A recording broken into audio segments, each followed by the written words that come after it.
Well, hello everyone. Welcome back to Electrified Outdoors. Making this update today because my wife's R1S is in the shop. They've determined that they do have to replace the passenger side front door, and it's on a national back order from Rivian. The shop said that they have about 12 Rivians in there currently, and the ones that have had to have doors replaced, it's taken about 3 months for them to get the doors in. And the shop further advised that I should contact Rivian and ask them for a loaner vehicle while we're waiting for the replacement door. So I went ahead and contacted Rivian and I asked them for a loaner vehicle, just as the shop had advised to do.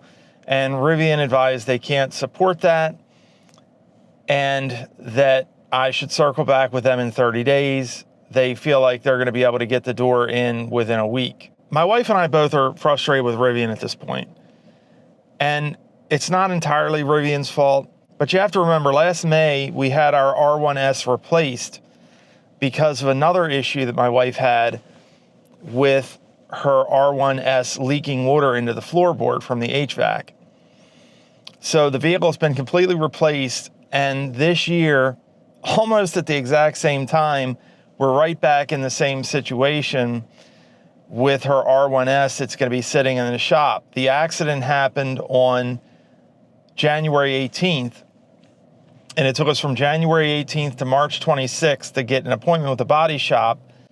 And now the body shop is saying it could be another 3 months, which puts us into July before we get a door. And Rivian is saying that they're not going to provide a loaner vehicle during that time, which to me, it's kind of Rivian's fault that they don't have these doors in stock.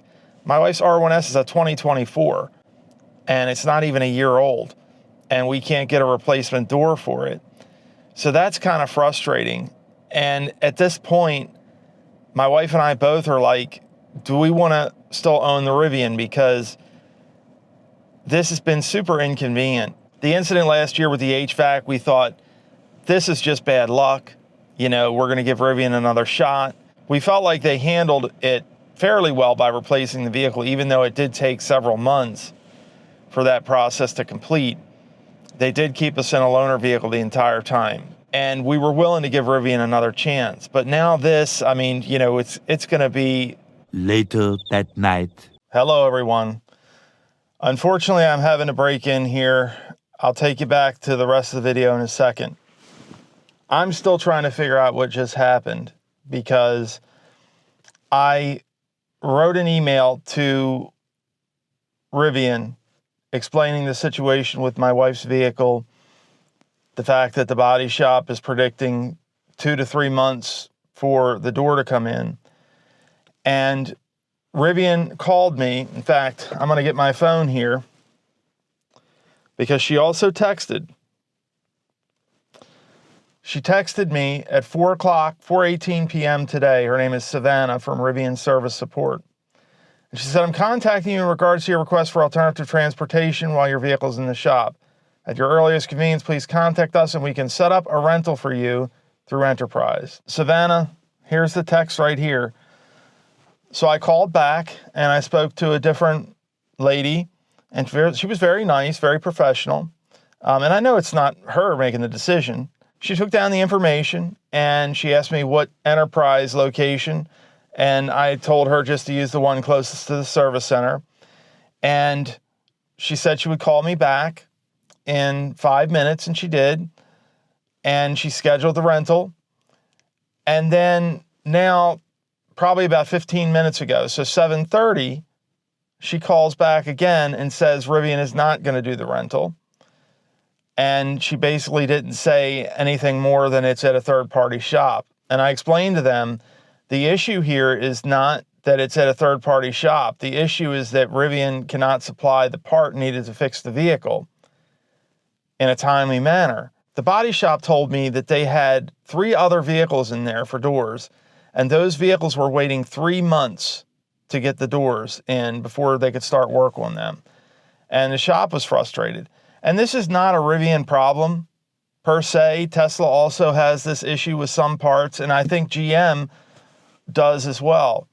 But the problem is this is not reasonable for anybody.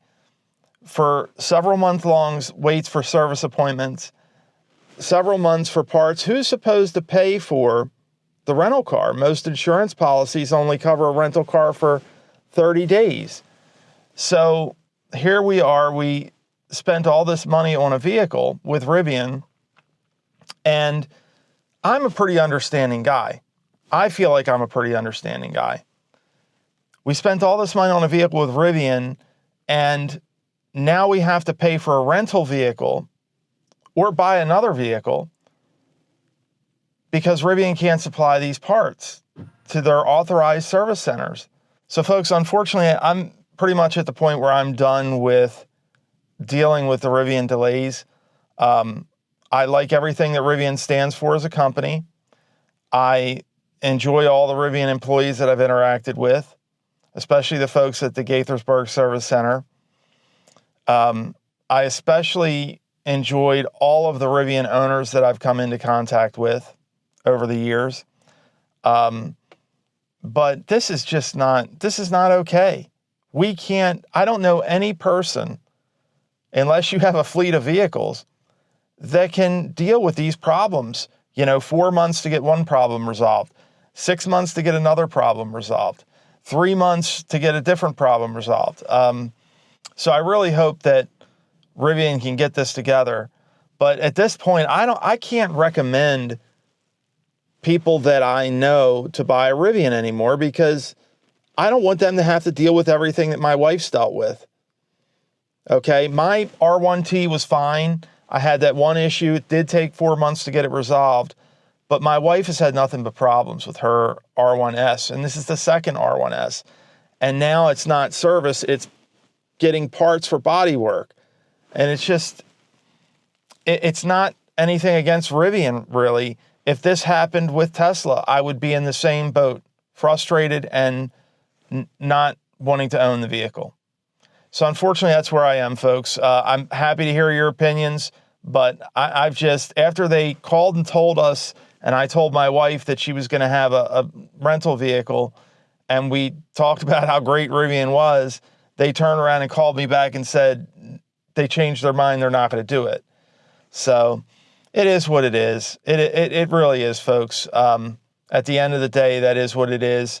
If you own a Rivian, I do think they are absolutely awesome vehicles, but I think Rivian has a real problem servicing them and supplying parts with them. And it's going to cause a lot of frustration to anybody that encounters either A, a service issue, or B, needs to get body work and parts.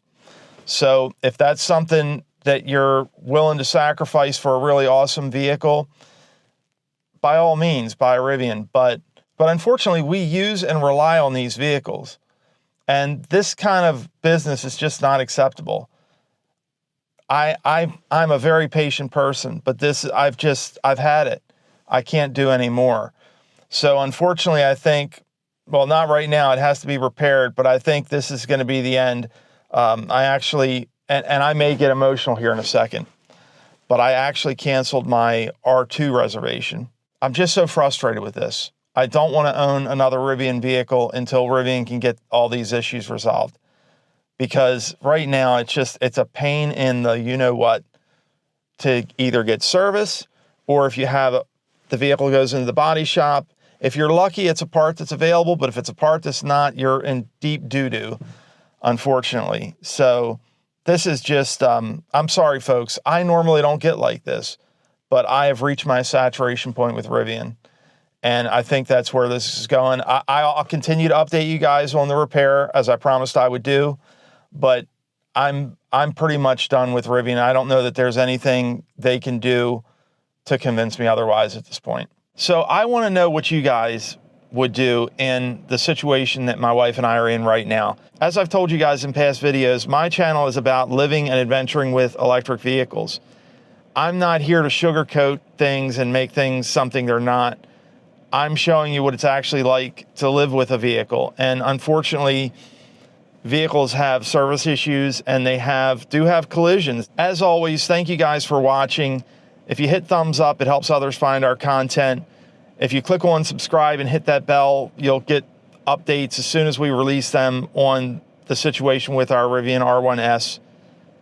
Remember to hug the people you love every chance you get, and we'll see you in the next update. And of course, just as I'm ready to make this video, the septic truck pulls up to empty the porta potty at the park that I'm at. So anyway,